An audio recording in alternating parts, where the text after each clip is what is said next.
BSID classes के इस YouTube channel में आप सभी का हार्दिक स्वागत है। Himachal Pradesh administrative service 2020 general studies का आंसर की का यह पार्ट 3 लेकर आए हैं और इसमें जो डिस्कस की गई बुकलेट है वो बुकलेट सीरीज़ डी की है। दोस्तों, अगर अभी तक आपने इस वीडियो का पार्ट 1 और 2 नहीं देखे हैं तो डिस्क्रिप्शन में आपको इसका लिंक दे रखा है, वहाँ से आप देख सकते हैं। इस वीडियो में अंत तक बने रहिए और अगर आपने अभी तक हमारा चैनल सब्सक्राइब नहीं किया है तो सब्सक्राइब बटन के साथ बेल आइकॉन प्रेस करना ना भूलें। पहला प्रश्न है, ग्लोबल टाइगर फोरम का मुख्यालय कहाँ पे है? तो वो है नई दिल्ली में, ऑप्शन नंबर बी। अगला प्रश्न है, बॉयड क्विट क्या है जो हाल ही में खबरों में था? वो है सीमाओं की डिजिटल निगरानी से संबंधित, तो ऑप्शन नंबर बी इसका राइट आंसर है।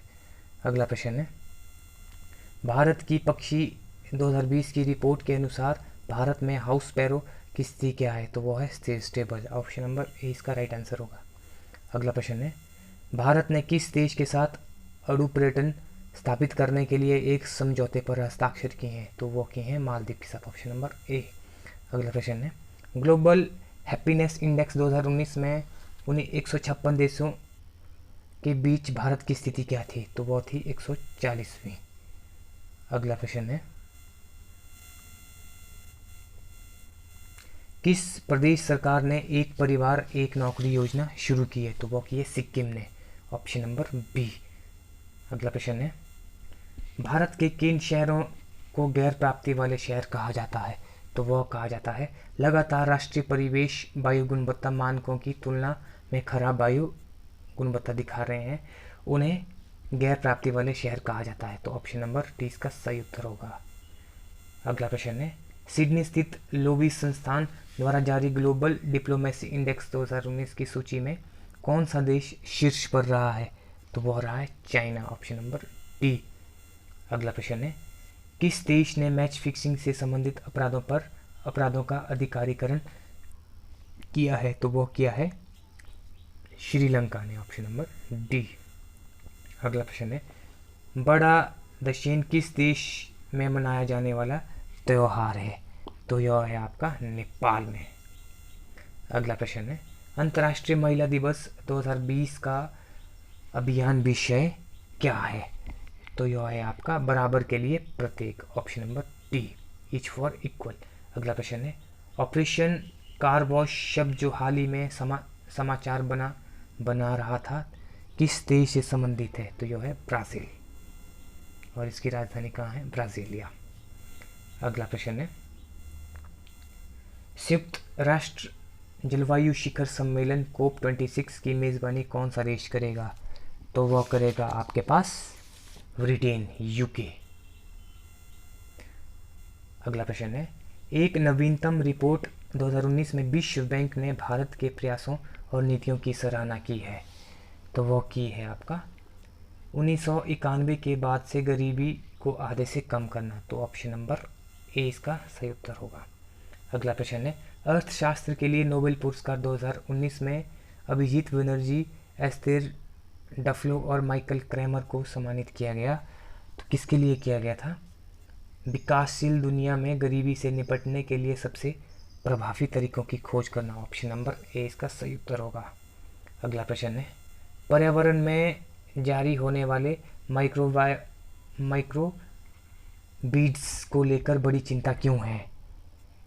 तो इसका सही उत्तर होगा क्योंकि इन्हें समुद्री पारिस्थितिक तंत्र के लिए हानिकारक माना जाता है। तो ऑप्शन नंबर ए इसका सही उत्तर होगा। अगला प्रश्न है, निम्नलिखित में से पिछले 5 वर्षों में दुनिया में चावल का सबसे बड़ा निर्यातक कौन है? तो वो है भारत रहा है। अगला प्रश्न है, किस देश की राजधानी का नाम बदलकर नूर सुल्तान रखा गया है? तो वो रखा गया है कजाकिस्तान, ऑप्शन नंबर ए। अगला प्रश्न है, निम्नलिखित में से किसको ब्रिटेन वुड्स ट्विंस कहा जाता है? तो वो कहा जाता है IMF और international bank for reconstruction and development, IPRD, option number A. अगला प्रश्न है, 1 जनवरी 2019 को किस राज्य को एक अलग उच्च न्यायालय मिला जो भारत का 25वां उच्च न्यायालय है? तो वह मिला है किसको? आंध्र प्रदेश को, ऑप्शन नंबर डी इसका राइट आंसर है। अगला प्रश्न है, निम्नलिखित में से किस राज्य में द्विसदनीय विधानमंडल नहीं है? तो वो है आपके पास West Bengal, option number D. अगला प्रश्न है, 1959 में भारत में पहली बार किस राज्य ने पंचायती राज अपनाया? तो अपनाया था राजस्थान ने, राजस्थान के नागौर जिले में। वो कब हुआ था, कब अपनाया गया था? 2 अक्टूबर 1959 को। अगला प्रश्न है, पंचायती राज व्यवस्था के बारे में निम्न में से कौन सा कथन सत्य है? तो इसमें है, पहला कथन है, यह अधिनियम पश्चिम बंगाल के दार्जिलिंग जिले में लागू नहीं है। ये भी सही है। अगला ऑप्शन है, पंचायत चुनावों के लिए निर्वाचन क्षेत्रों की सीटों के आवंटन पर कानून के किसी न्यायालय में सवाल नहीं उठाया जा सकता। ये भी सही है। पहला भी सही है, दूसरा भी सही है। तो इसका सही उत्तर होगा एक और ऑप्शन नंबर सी, 1 और 2 दोनों, ऑप्शन नंबर सी। अगला प्रश्न है, निम्नलिखित में से कौन सी LM सिंघवी समिति की सिफारिश है? तो LM सिंघवी की सिफारिश थी ऑल ऑफ दीज, मतलब गांवों के एक समूह के लिए न्याय पंचायतें बनाई जानी चाहिए, बिल्कुल सही। पंचायती राज संस्थाओं के लिए संवैधानिक मान्यता, बिल्कुल सही। ग्राम पंचायतों के लिए अधिक वित्तीय समाधान, तो इसका सही उत्तर होगा ऑप्शन नंबर डी, ये सभी। अगला प्रश्न है, पहल योजना संबंधित है, तो यह है आपके संबंधित LPG सब्सिडी का प्रत्यक्ष अंतरण, option number B, direct transfer of LPG subsidy. अगला प्रश्न है, भारत के संविधान की किस अनुसूची के तहत खनन के लिए जनजातीय भूमि को निजी दलों को हस्तांतरित करने को 0 और 0 घोषित किया जा सकता है? तो इसका सही उत्तर होगा ऑप्शन नंबर बी, 5वीं अनुसूची। अगला प्रश्न है, राज्यसभा अपने विचार के लिए भेजे गए वित्त विधेयक को लोकसभा द्वारा अधिकतम अवधि के लिए विलंबित कर सकती है? तो वो कर सकती है 14 डेज, ऑप्शन नंबर ए। अगला प्रश्न है, 86th कॉन्स्टिट्यूशन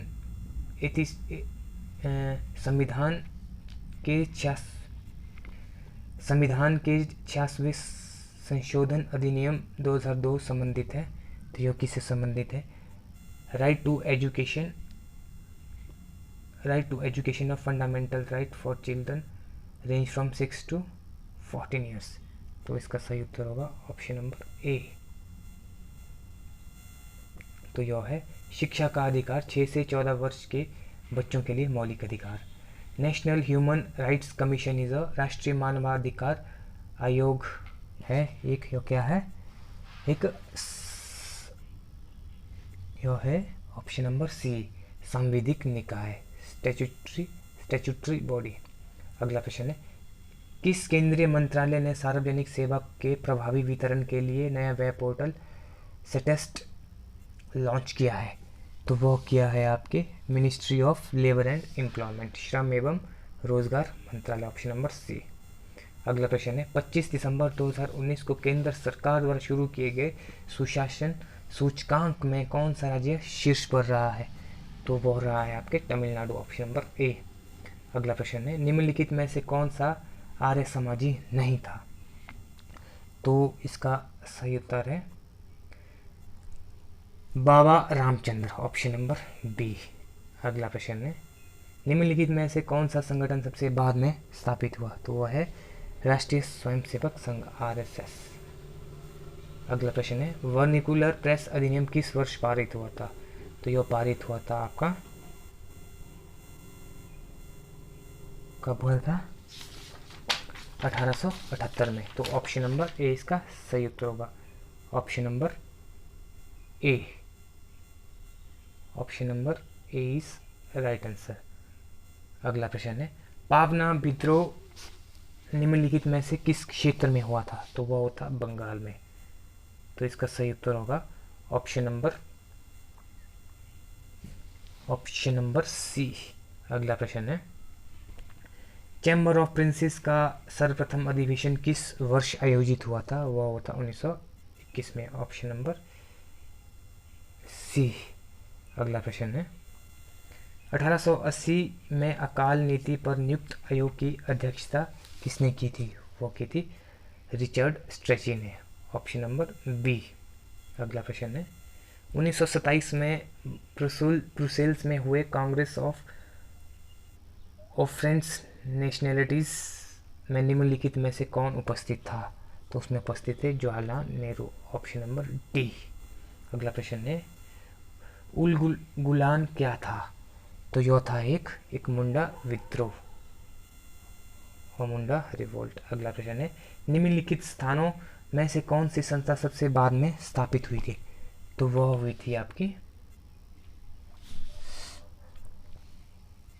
इंडियन एसोसिएशन। तो ऑप्शन नंबर सी इसका सही उत्तर है।